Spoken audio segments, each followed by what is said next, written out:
the thing that the senators hate doing most is working. Mm. Recess, particularly August recess, is sacrosanct. But I guess what kind of drives me nuts about this question is, let's even take August recess off the table, right? Let's assume August recess was always going to happen. They were always going to go home. Yeah. They still don't even work 5 days a week when they're in session, right? They fly in Monday night. They leave Thursday at noon. They maybe take a handful of votes in that process. So you could keep August on the table if you could just commit to showing up and working 9 to 5, 5 days a week, and just confirming noms during that time, right? Because again, these are 2-hour noms. You file cloture on a bunch of noms, cloture ripens, it's ripe. You start voting, 2 hours later, you confirm. You vote on the next guy and vote cloture, 2 hours later, you confirm. You could really start churning through this calendar if you just committed to doing it. But we have not seen that level of commitment from Senate Republicans at any point outside of, say, the cabinet.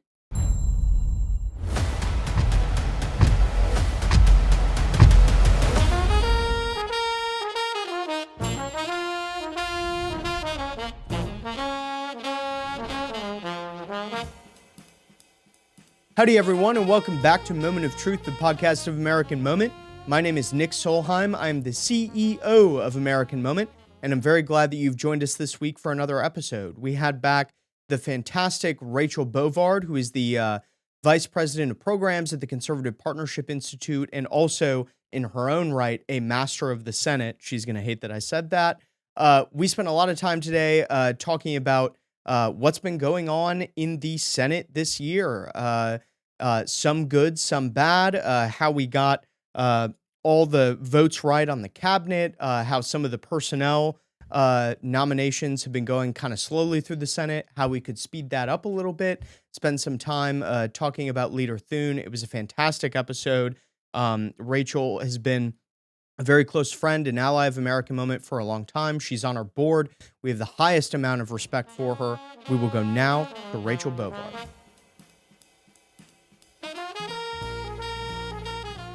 Rachel, thanks so much for coming back on the podcast for a third time. Happy to be here. So I think a really easy place to start here is I have not exactly been known as an expert on Senate procedure. I get most of my knowledge about that from you. And so what has been going on with the Senate since Inauguration Day? So the Senate, the world's greatest deliberative body, yes, as they say, allegedly, has been fairly busy since January.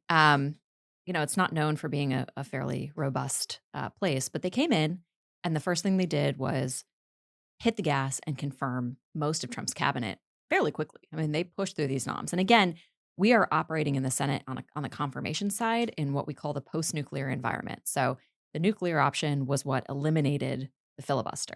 Started in 2013 under Democrat Majority Leader Harry Reid, followed up, which he eliminated the filibuster for a category, basically every nomination under the Supreme Court. He said 60 votes no longer required. All these nominations can be confirmed at 51 votes. He was followed up by Mitch McConnell in 2017 saying, we're going to now include the Supreme Court in that. Supreme Court justices are now confirmed at simple majority as well. Followed up again in 2019 by McConnell saying, not only that, we are going to nuke what's called the post-cloture time. So there's 30 hours of debate required once cloture is invoked. He said no for the vast majority of nominees outside of Supreme Court and Circuit Court nominees. We're going to reduce that to 2 hours. So most of the nominees confirmed in the Senate are now what we call 2-hour nominees. So you invoke cloture at 51 votes. You only have to run 2 hours of debate. Then you can confirm them 2 hours later. Wow. Yeah. Now, the cabinet, most of those noms are at 30 hours. So the Senate came in and, Democrats threw every obstacle down that they traditionally do. The minority party traditionally does this now. Yeah. And the Senate Republicans pushed through that, got Trump's cabinet confirmed at a fairly robust pace. So, good for them. Since that point, they've been sort of, I would say they stepped off the gas on nominations in particular, but they've also moved on to some legislative business, right? You saw them dealing with a crypto bill. They passed the One Big Beautiful Bill. They've had to do several votoramas to get that done. Then they've moved into the appropriations process. They're right now sort of stuck. They've left for August in this limbo period, considering an appropriations bill, the Milcon VA appropriations bill, which frankly, I don't think is going anywhere. I think even if the Senate passes it, it's not going to pass in the House because Senate Republicans have stripped all the pro-life protections out of that bill. Mm. So Right. I don't really see any incentive for House Republicans to take it up with their very narrow majority, but Yeah. we'll see. So, but in the process, they have left approximately 140 civilian nominations lingering on the Senate's executive calendar. And what I mean by civilian nominations is not judges. Yeah. Right. Outside of that, these are all the people that work in the agencies. There's a lot of ambassadors, a lot of people tasked with actually getting the president's agenda done. And I think this is, what's so troubling about where we are right now is that the cabinet is famous and flashy, right? Everybody knows if the Senate's not confirming the cabinet because these are the people the base wants to see. The Tulsi Gabbards, the Kash Patels. I mean, those are technically sub-cabinet. But, Pam Bondi at DOJ, Marco Rubio at State, Bobby Kennedy at HHS. These are the people that kind of came in with Trump, right? They knew everybody knows these guys are going to run these departments. They have to get done. But it's everybody beneath them that's incredibly important, that is just sort of languishing, just sitting on the calendar waiting for confirmation. And once the Senate moves toward confirming judicial nominations, the judges, these civilian noms, RIP. Yeah. Because they lose even less priority because everybody wants the judges. Right. So that's kind of where we are right now. There's a lot to go through there. I think I would start with the cabinet. Conventional wisdom, in that sort of interregnum between the election and inauguration day was the president was going to lose probably at least one or two of those. That didn't happen. What was going on, behind the scenes where we got all of the people in the cabinet that we wanted? So there's a lot going on. And so there are 53 Senate Republicans, they need 51 to confirm, right? So you have a little bit of wiggle room there. But for these cabinet nominations, there was a ton going on, right? I was part of the process of a lot of the HHS confirmations. So each cabinet official and sub-cabinet, and even below that, gets what they call a Sherpa, someone who is tasked with helping that person through confirmation. And the process of confirmation involves meeting with each of the individual offices, prepping for their hearing in front of the relevant committee that then ultimately votes on their confirmation, which sends them to the Senate floor. And this is a pretty important process because unlike legislation in the Senate, it can't get bottled up in committee because senators have the ability to circumvent the committee under Rule 14, right? They simply say, I have a bill. I don't want it to go through committee. By my rights as a senator under Rule 14, I put it directly on the legislative calendar, and then it's open for consideration on the floor. That you cannot Rule 14 a nom. So the committee becomes incredibly important. Right. And that's where a lot of the debate happens. I mean, yes, once you get to the floor, a lot of it's kind of locked in and you're really dealing with like one or two senators at that point that may, want to transact for their vote. Right. But the committee process is so important. So on the HHS side, most of those nominations, not all of them, some of them go through the Finance Committee, but a lot of them go through the Senate Help Committee, the Health, Education, Labor, and Pensions Committee. And that is chaired by Senator Bill Cassidy from Louisiana, who very famously, people remember, was not thrilled with the Bobby Kennedy pick and some of the, sub-cabinet HHS picks.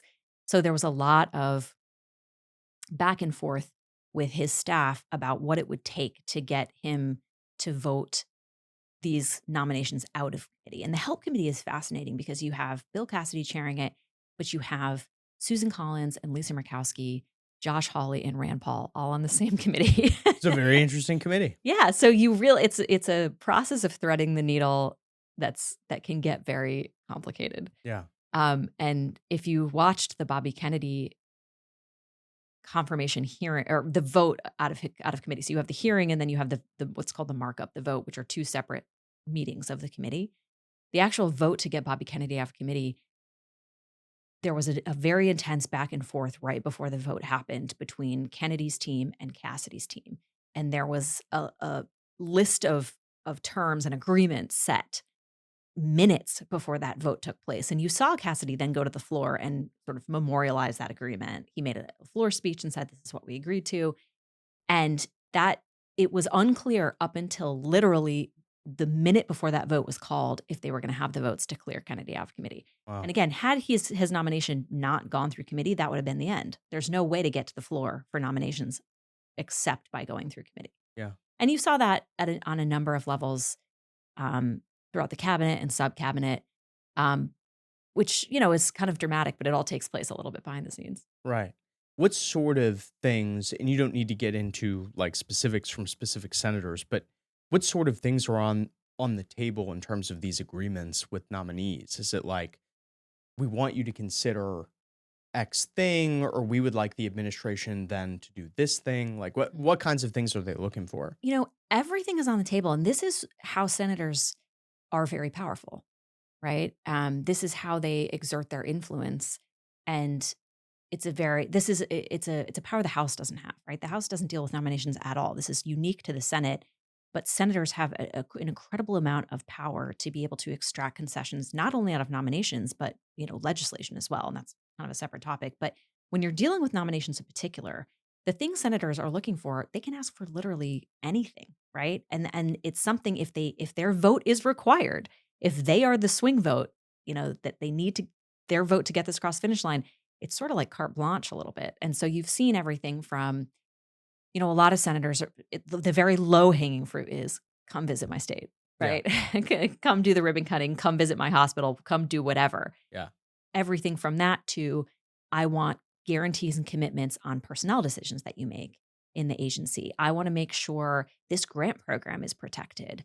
I want to make sure I am consulted or my committee is consulted if any of these policy decisions are made and I want to weigh in, right? And a lot of this is a handshake agreement, right? Because they don't have the ability outside of the appropriations process where they can hamstring that cabinet official. They don't really have the ability to enforce a lot of this.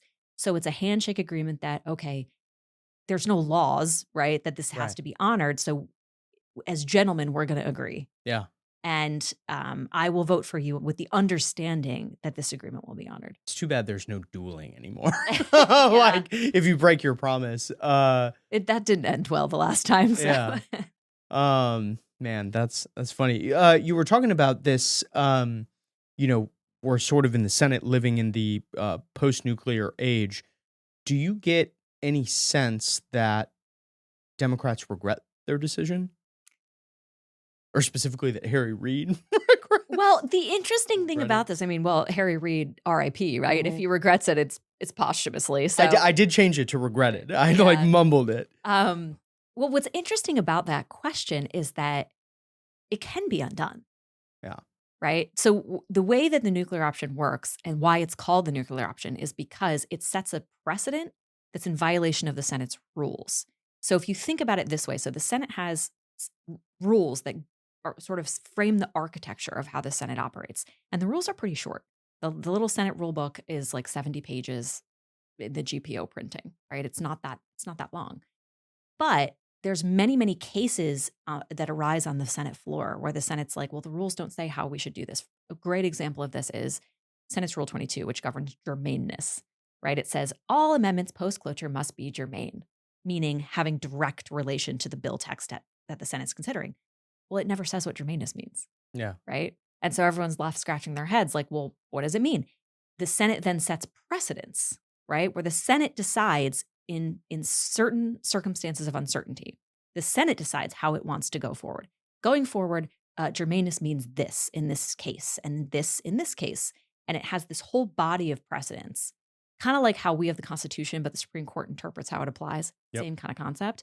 The Senate's precedents are vast. There's over 1 million of them. And they govern very specific circumstances. But the creation of a precedent only requires a simple majority.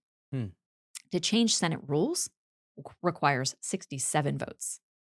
So it has always been the case that the Senate could change its rules, right? It has always been the case that the Senate could reduce the 60 vote threshold, as they did. The threshold to invoke cloture, gosh, I think up until the 70s was 67 votes. It was then changed by a 67 vote majority in the Senate down to 60 votes. Okay, they could change it by rule to 51, and that would be in keeping with how the Senate operates. But that would be hard, right? And no, you were very unlikely to get 67 votes to do that. So what the Senate did instead, and why it's so nuclear, is it sets up a precedent by simple majority that is in violation of its rules. So Rule 22 still says cloture is invoked at 60 votes. The precedent says cloture is invoked at 51. So every time the Senate invokes cloture on a nominee at 51 votes or simple majority, it violates its own rules, which is why it's called the nuclear option, because why have rules, Yeah. right? Like the rules are now meaningless if we can just set up precedents that break them. So all of that to say, any majority could undo it. You can set a precedent and you can undo precedent. This happens not infrequently. A great example of this is getting a little into the weeds, but Rule 16, which governs the Senate appropriations process, was accidentally nuked by Kay Bailey Hutchinson. And this governed the germaneness of appropriations amendments. For about 5 years, the Senate operated in this sort of no man's land with regard to what could be offered as amendments on appropriations bills. The Senate unnuked it roughly 5 years later. So it can be done if a majority chooses to do that. Now, what we have not seen, and I think what will test this, is we have not seen in the post-nuclear age a Senate majority that is a different party than the president. It's always been Democrat president, Democrat Senate majority, Republican president, Republican president, or Republican Senate majority.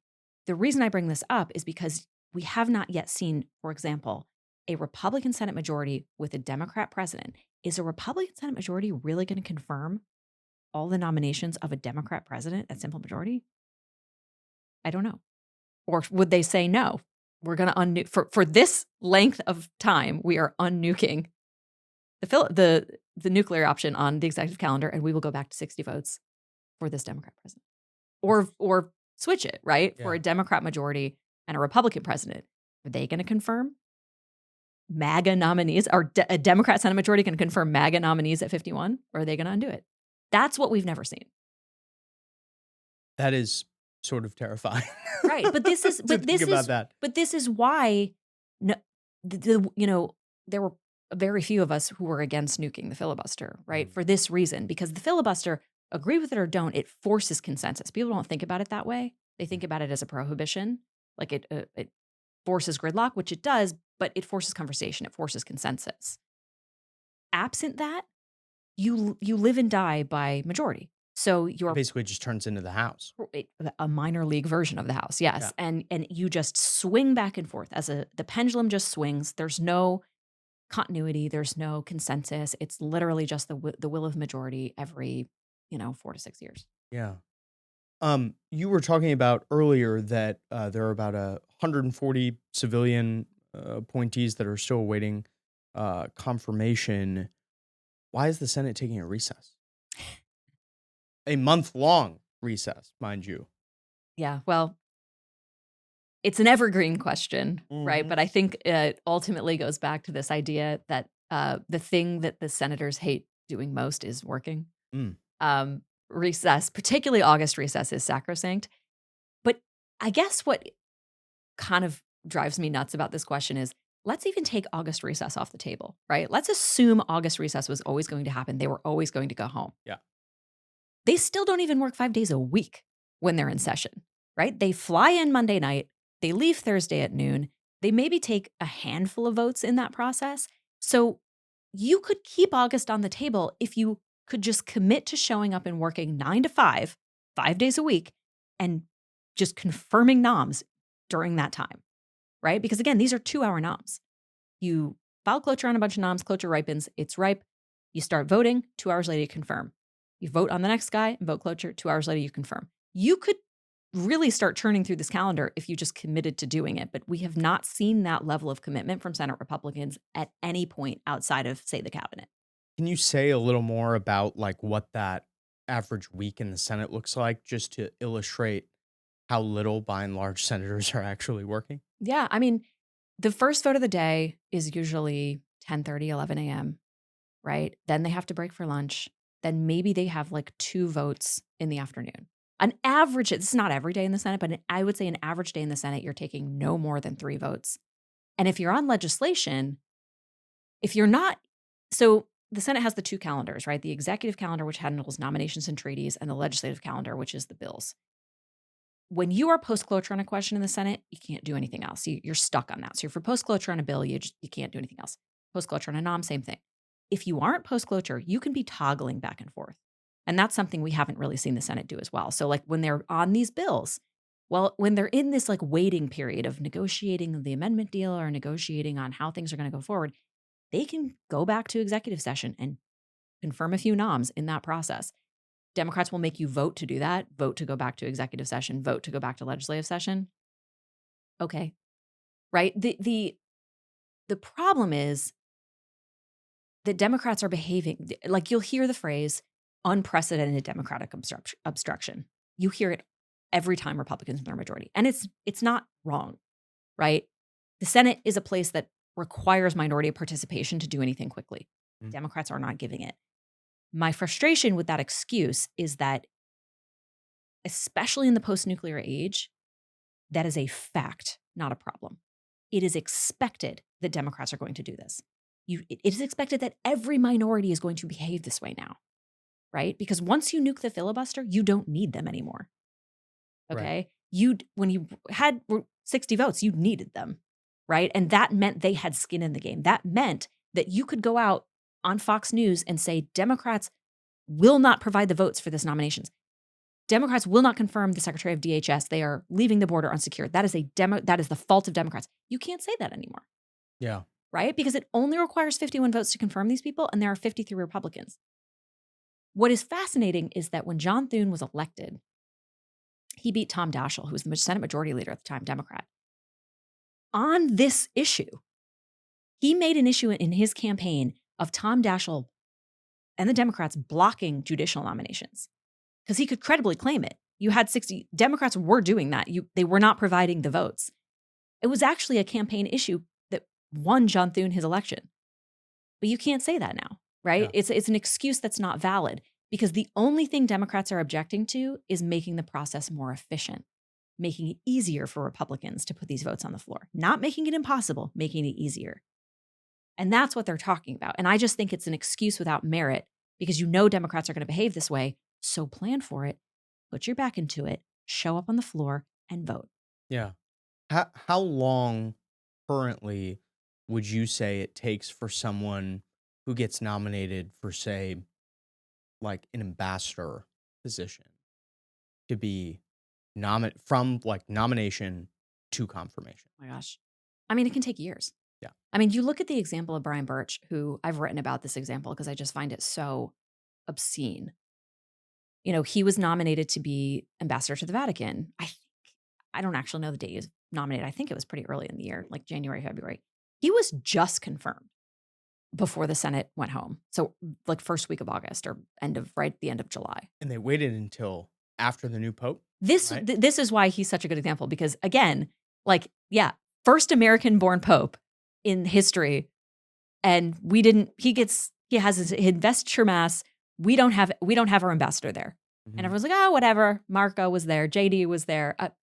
Our ambassador our representative in the diplomatic corps was not there. Yeah. And there was zero reason for that. I think that's what's so frustrating about it. And you saw senators say, oh, well, Democrat, because we asked consent. We went to the floor and we asked consent for the Democrats to just confirm him. And they said no. So we couldn't do it. And it's just, to just back up a second, all that has to happen here is the majority leader, John Thune, has to go to the floor and file cloture on these nominations, right? He can do one at a time or he can file on 10 of them at a time. Cloture lies over for a day. It's called the intervening day. And after the intervening day, cloture is ripe and these nominees can be voted on. That's all it takes.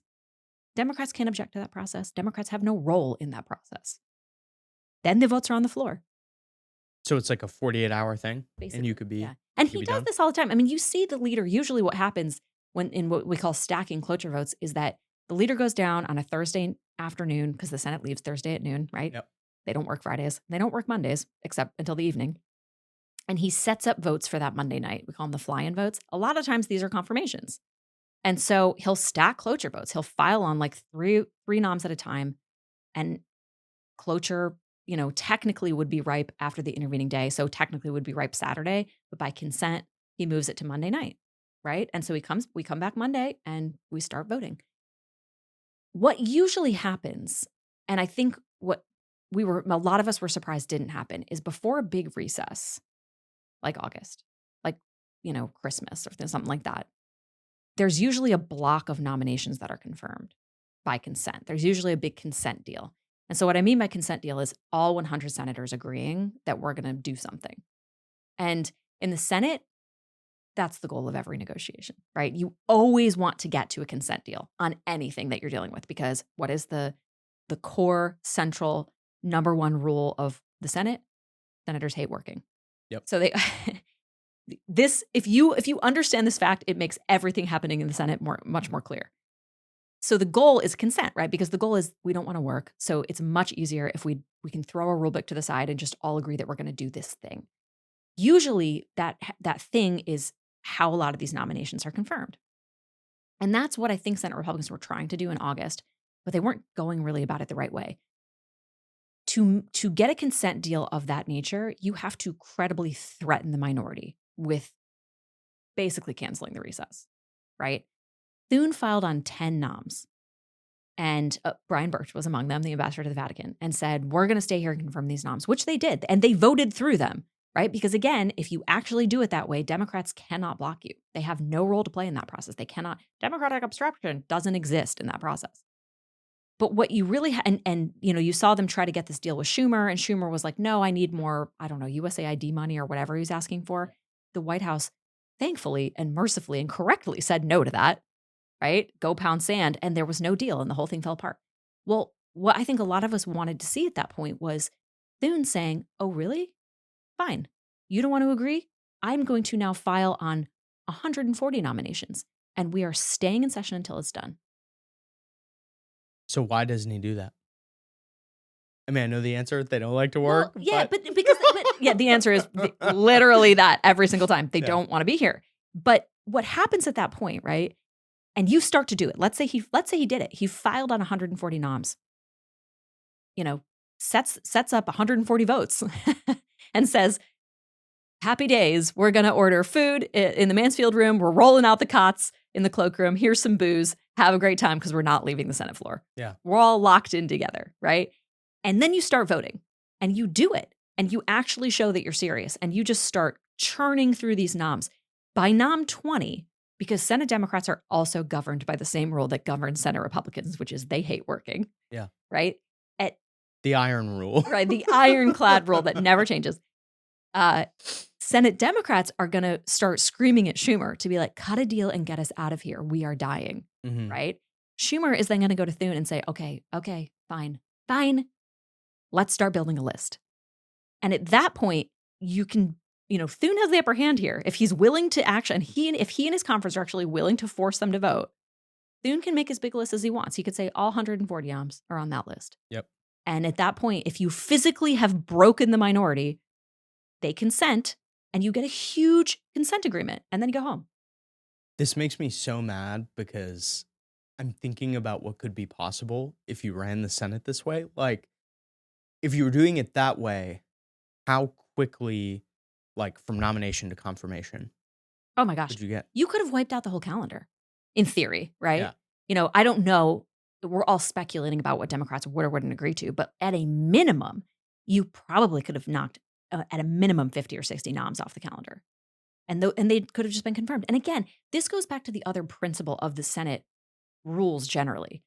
They always provide a means to break obstruction.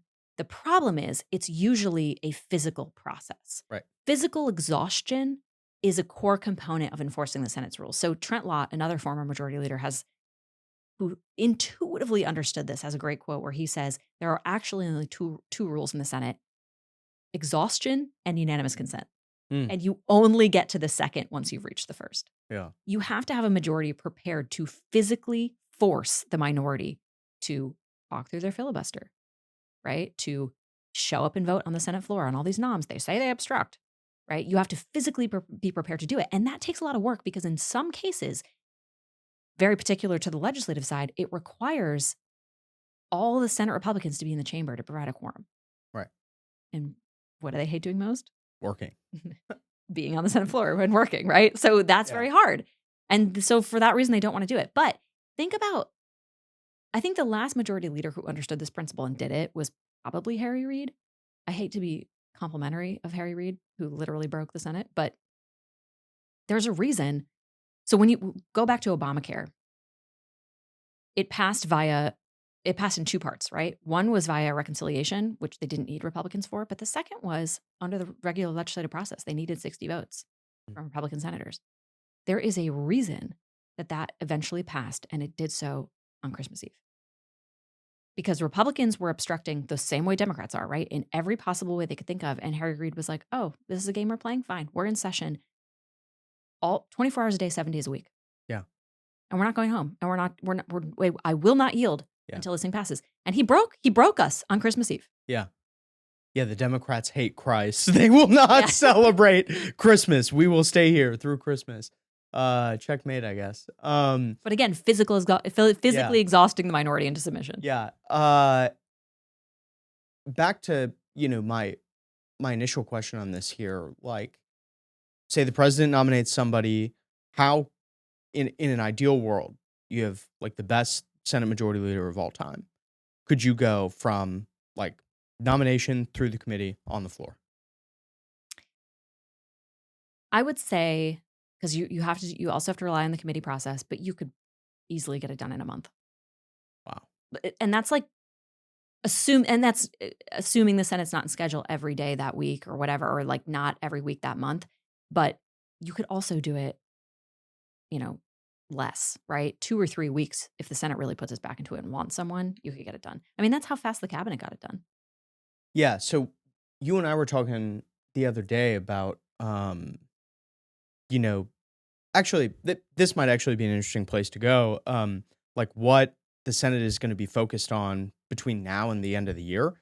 But the question that I initially thought of is how quickly could we get through all of that if we were operating under the system that you're outlining? Well, or just working 5 days a week, right? Because everyone's like, well, that's part of the system that I'm accrediting to you is like, maybe we should work 5 days a week. Well, because the thing is, everyone's like, oh, well, I don't want to, threatening August is insane and I don't want to work weekends. You don't have to do either of those things. Yeah. You could just show up and work during the week. If you look But also, I don't get a month of vacation. Well, right. I know. But like, even taking that off the table, because that is just too steep of a hill for most senators to climb. Let's just take weekends in August off the table. Just show up during the week, during the standard work week, and say, like filing on 6 noms a week, which is what the Senate's been doing, is embarrassing, right? Like you could be doing 15 a week if you actually just committed to having the senators be on the floor. Now, the issue is, again, they don't like that, right? Senators want to be downtown at fundraisers. They want to be doing constituent meetings. They want to be, flying home and flying back. Like committee hearings, they want to be doing everything but this stuff. And I guess, I understand that, right? There's a lot of more fun stuff to be doing, but this is literally the job. Yeah. Right? So if Thune goes to his conference and says, I'm sorry, black out the next 2 months, this is what we're doing. And I guess, the frustrating part is the best time to have done this was right after you got through the cabinet, right? Because the Senate's got things they have to do, right? At some point, they have to turn to legislative business. They had to do reconciliation. They're going to have to deal with an appropriations vehicle at some point, probably a CR. But, they're going to go through this fake appropriations process and consider the bills and all this stuff. Like, bizarrely, they are moving to the National Defense Authorization Act, apparently, in September. That bill doesn't have to be done until December, right? So, like, you could be still doing this. You could, and that's, again, going back to the August example, what was frustrating for a lot of people was, 1, you didn't get the consent deal because you never credibly threatened the Democrats. But 2, you offered no plan on how to deal with the Noms backlog when you came back. Mm-hmm. You said, well, we're dealing with this Milcom bill. Okay, well, that's never going to pass the House, so that's a waste of time. Oh, you're going to move to NDAA, which you don't need to be doing till December. Why don't you just say, we didn't get it done, but when we come back in September, this is our month. Yeah. Right? Thune's going to tell the conference, make no plans because we're going to be on the floor 9 to 5 every day. How many, let's assume like you worked from Monday to Thursday. How many noms do you think you could get through in that period of time? I mean, feasibly. You are limited basically by the physical capacity of the Senate. Like, let's just say you work 9 to 5, right? You can confirm if you file on Thursday on 30 noms, 40 noms for the next week, you could feasibly get through those in a week.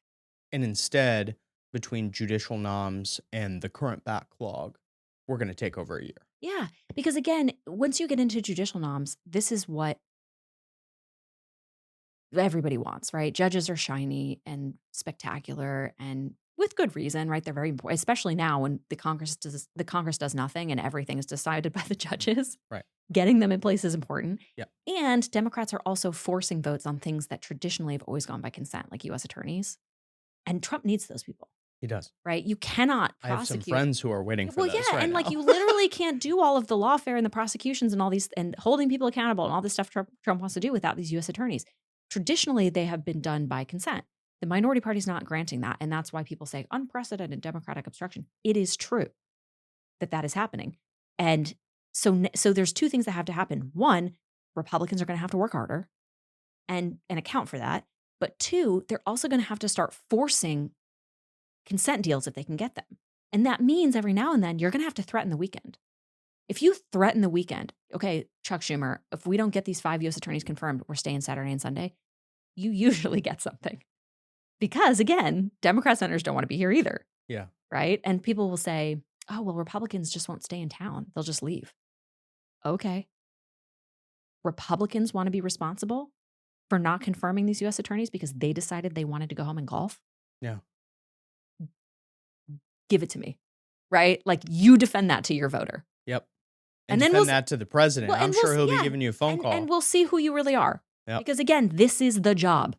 Sorry, this is the job. Yeah.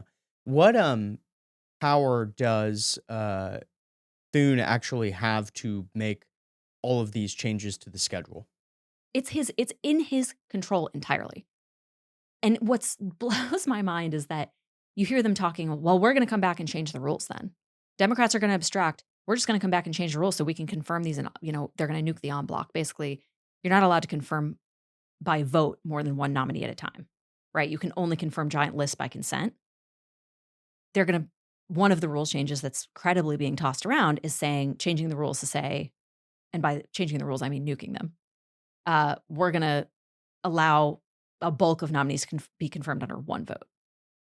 They would rather do that. They would rather continue to tear down the institution of the Senate than actually just show up and do the job, of which they have total control over.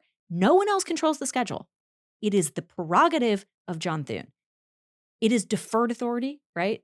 Every senator could file cloture and move to something. We've seen that in the past. Roger Marshall has done that in the past. Chuck Schumer, when he was in the minority, has done that to the majority. It rarely, if ever, happens. Thune's entire job is scheduling. That's the job of the majority leader. He's a scheduler. That's really funny. I like mean, that.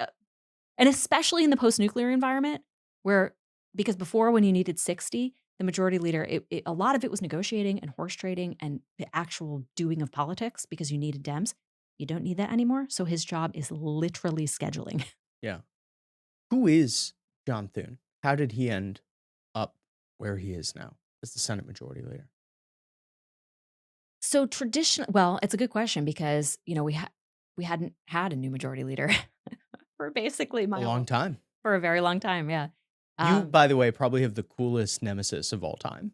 The former Senate Majority Leader, which we talked about a lot, I think, in our first ever episode. It was the first time I'd ever told that story publicly. I think it was on that podcast. Yeah. Yeah. Whenever I talk about you to people who do not know you personally, that is the story I retell. And I say, go listen to this. It's incredible. Yeah, it was. I did not seek that out, but it was formative and wild. Yeah. The way Senate leadership is selected is, you have the various positions, the conference chair, the head of the NRSC, the policy chair, the whip, and the leader. And usually it's sort of viewed, it doesn't have to be viewed this way, but the Republicans tend to view it this way as a ladder, right? You sort of just climb the ladder up a rung every election. So the leadership is elected at conference organizing meetings at the beginning of the new Congress. So they're elected. They're all term limited except for the majority leader. And that's how McConnell stayed in that position for so long. He was never termed out, right? You saw people term out. John Cornyn was in the Senate leadership for a long time, held all the various positions, and then termed out and then was tossed back into the rank and file. Yep. And that's sort of what happened here, right? John Thune served as the whip, and he actually there was a contested race to replace Mitch McConnell, right? So it was Thune, Cornyn, and Rick Scott from Florida all running to replace Mitch McConnell. All these votes are done by secret ballot behind closed doors. So the vote total is never reported, although it is always rumored. Yes. And my understanding is that, and it's just a repeated ballot process. So on the first ballot, whoever's the least total vote getter drops. And then it goes to a second ballot, and the remaining candidates contest. Isn't that what it's like when you pick a pope? I'm the same? told. Yeah, the conclave. Yeah, Yeah. Similar. There's no smoke involved, and various. I'm not going to speculate on the religious affiliation of all these people. Right. Yeah. So my understanding is Rick Scott was the lowest total vote getter on the first ballot. Then it went to Cornyn and Thune, and Thune was victorious. But I think, if speculation is to be believed, it was only by 5 or 6 votes. It was only by a handful of votes. So he didn't win in a landslide. Yeah. Which is kind of interesting. But he has, I think, tried to run the conference in a slightly different way than McConnell, in the sense that he's tried to, I think, be more deferential, at least to the chairman, as far as I've seen. So McConnell was very hierarchical about how he ran the conference. He had a very small clutch of senators that he viewed as his leadership policy team. There was no input for the rest of the conference. The rest of the conference was just told what they were going to do, which is not how the Senate is supposed to operate. Would Cornyn have really been that different? Because in terms of, like, ideologically, they kind of occupy the same space in my brain. But would he have operated the Senate in a different way? Well, it was interesting because that was a lot of the debate leading up to that election, was senators asking that question, to each of the candidates, like, how are you going to run the Senate? And a lot of the negotiation was over this. Are you going to open up this process? Are you going to be more inclusive of, different factions of the conference, right? Because the Senate Republican conference is not homogenous. It's not monolithic. It definitely has different factions. And, under the McConnell regime, many of them weren't represented, right? Yeah. And McConnell ran the conference in a much more of a House style, right? The House is very majority driven, very leadership driven. You are told what to do. You have very little input in the process, and that's by design. The House is huge. Mm-hmm. And the rules are set up to empower the leadership in a very dramatic way. The Senate is the opposite. Every senator has almost equal authority. This is minority and majority. When I was saying that the power of the majority leader is actually deferred authority, under the rules, he has no more authority than any other senator, absent the right of priority recognition on the floor, which simply means if he and another senator are seeking recognition at the same time from the chair, he will get recognized first. In practice, he has a lot more authority because senators defer it, right? They want someone managing the floor, right? They want someone organizing how we're going to approach this from a procedure standpoint, what's going to come next, what is our political angle here. Senators sort of want someone to be in charge of that. So the majority leader takes that authority.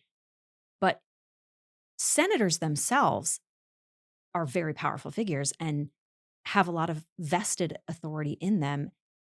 And it hasn't been respected, I don't think, for the last 15, 20 years. The McConnell era was very much about, I'm in charge and you are all an imprint of me.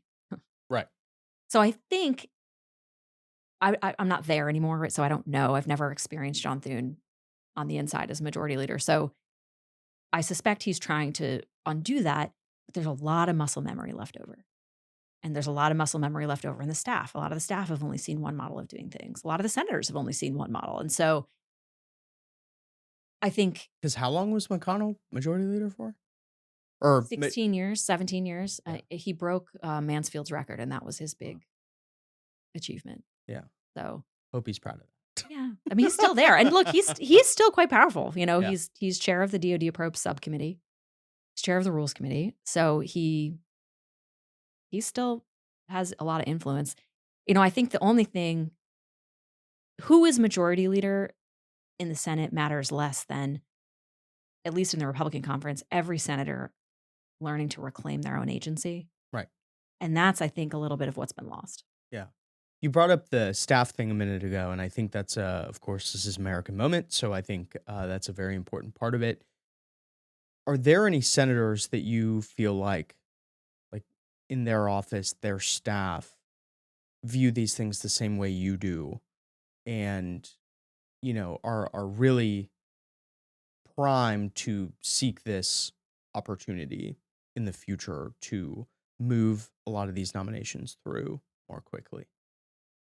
Yeah, I think it's an interesting time in the Senate because, as with every Republican administration, there's always like a giant sucking sound Hmm. from the Hill into the admin. So you Yeah. lose a lot of the institutional knowledge, the senior talent goes into the admin. And it's a great time, I say, to be a staffer in the Senate because you can rise very quickly, but you also have to be hungry because the more experienced hands are gone. And so you need to know kind of what you're doing. And the staff in the Senate is so important because of how powerful individual senators are, Right. right? And the senators themselves are just far too busy to be negotiating every detail of what's going on in the Senate. And the Senate runs by consent. So every single day there are bills going across what we call the hotline. And what that is literally an email. It used to be a phone, but it's not anymore. An email that goes out across the Senate to every office that says, "Do you agree to pass this bill?" It never goes to the floor. It literally just exists on this email. And unless you object, your consent is presumed. Unless you say no, it's going to pass. The only people reading that are the staff. Mm. And this isn't just for bills, it's for procedural agreements. Do you agree that we're going to collapse post-cloture time on this bill? Do you agree that we're going to have these amendments? Do you agree that this architecture framework is how we're going to consider this bill going forward? What staff have to understand, and there are staff that understand this in sort of the more traditionally activist offices, right? The Mike Lees, the Josh Hawleys, the Eric Schmidts, the Rick Scotts. The staff have come to understand their power lies in negotiating these agreements. Like you are a senator. Yeah. You do not actually have to take it. Yeah. Like You don't have to check with Leader Thune and be like, you don't, "Please, right? can I?" That is a very House Yes. mentality, Yeah. right? And like I said, the House is set up that way by design. In the Senate, you have almost absolute authority. You can say no. And your no is power because your no gets you in the room to say what you want. And they have to deal with you. People complain about Susan Collins and Lisa Murkowski getting all this stuff. They are leveraging the exact same authority that every other senator has. And they just do it constantly. Wow. Right? Lisa Murkowski is like, I need X, Y, and Z to vote for this bill. She usually gets it. Yeah. I don't know why more conservatives don't do that. Yeah. I think that's true. Despite everything that we've said, during this conversation, I do think, at least this seems to be the vibe to me, that the White House has gotten a lot more of what it's wanted out of the Senate this time as opposed to the last administration. Do you agree with that? Why do you think that is? I'm giving a lot of credit to former American Moment board member James Braid. But Yeah, I think, everybody wants Trump to be successful. It's always a balancing act. Like, I don't want to pretend this is an easy thing, right? Like, you have a very small majority in the House, and you have senators who, again, are very powerful and single senator blocking something can make the whole thing fall apart. And you have various ideologies that you're dealing with. Like, it's a whole spectrum. I think that Trump as a singular force of nature has been fascinating to watch because, and I think James Braid and his team have done phenomenal work, but I think even they will say, like, Trump is the ace card. Yep. You have a president that gets on the phone. I think it's probably a blessing and a curse, right? Because he also answers the phone of any senator or member that calls him and will cut his own deal. But I've never seen a president be able to work the Congress the way that Donald Trump can. Yeah. And that's just not only from a political sense, like he is so powerful politically, and these senators know that, but also from just a transactional tactical perspective. Like he's willing to engage the business of politics in ways that I think previous presidents really haven't gotten in the weeds on because he loves it. I genuinely think the man enjoys this. Yeah. So. Yeah, I think so too. I would argue that, there are probably there's a handful of senators who I would say are, actually 100% aligned with, as Steve Bannon calls it, the nationalist populist agenda, as elucidated, by the president since 2015. What do you think the pathway is to getting more of that and fewer like neocon and Chamber of Commerce types? Well, I think if we're talking specifically about the Senate, I mean, this is just the makeup of the conference, right? Like there is a huge generational divide, I think, in the Senate Republican conference. Look, I don't, how do I put this gently? I think a lot of the Senate Republicans wouldn't call themselves super fans of Donald Trump. Yeah. And I think when Joe Biden was president, they did not want to think about Donald Trump. They did not want to talk about Trump. They didn't want to talk about anything MAGA related. Like this is just not, these people came to Washington in a completely different climate. The Senate is 10 years behind the country, always, right? I would say probably maybe more. Yeah. They exist in a sort of a K Street Chamber of Commerce bubble. And it's an echo chamber, and it's like it's a smoke filled chamber too. Like they never get out of it. Mm-hmm. So it's shocking to them to hear that people wouldn't want to do another Ukraine war funding supplemental. Yeah. Right. And there are people, like I said, McConnell running defensive probes. He has said that the Russia-Ukraine war is the most important issue facing this country. Mm. Right. Like that they just have a genuinely different ideological viewpoint than their voting base. Yeah. And this is why for years, Republican voters have sent their representatives to Washington and not gotten what they voted for, or in worst cases, gotten the opposite of what they voted for. Right. And this is why. So I just think it's a generational difference in the conference from Trump. I have a lot of hope for these younger new members. Yeah. That does bring me back to something we were talking about earlier with, how little time the senators actually spend here in DC working. And the excuse you always hear is, I've got to go back to my state, speak to my constituents, and like do all of those things. And I think it is shockingly obvious based on the things some of these senators say that they're actually doing none of that.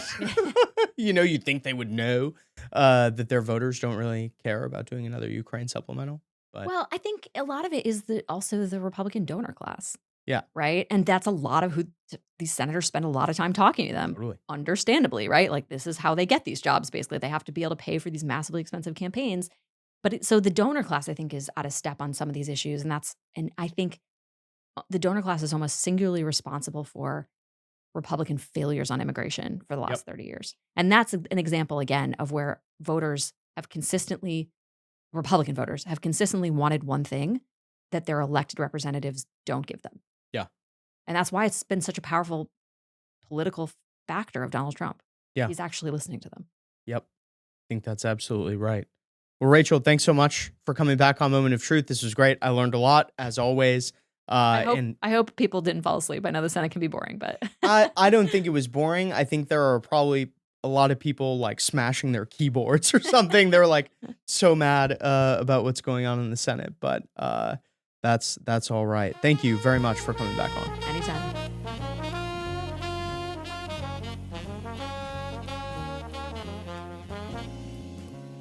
Thanks for joining us for another fantastic episode of Moment of Truth, and thank you to Rachel for coming back on for, I believe, the third time. It's always a delight to have her back. You can see more about what American Moment is doing at americanmoment.org. We've got all of our fall programming coming up here pretty soon. AM Fridays, Foundations, Frontiers. We're going to be starting in, I think, 2 weeks from when this episode drops, so you can find information about all of those programs on our website. If you're new to DC or you would like to participate in some of this programming in the spring, we have applications live for all of them, so make sure to go and check that out. Thank you again, and we will see you next week. Moment of Truth is an American Moment podcast taped at the Conservative Partnership Campus Studios and is produced by Jake Mercier and Hunter Smith, with original graphics and title cards by Jared Cummings. Our intro song is A Minor Struggle by Ryan Serenich, and our website is americanmoment.org.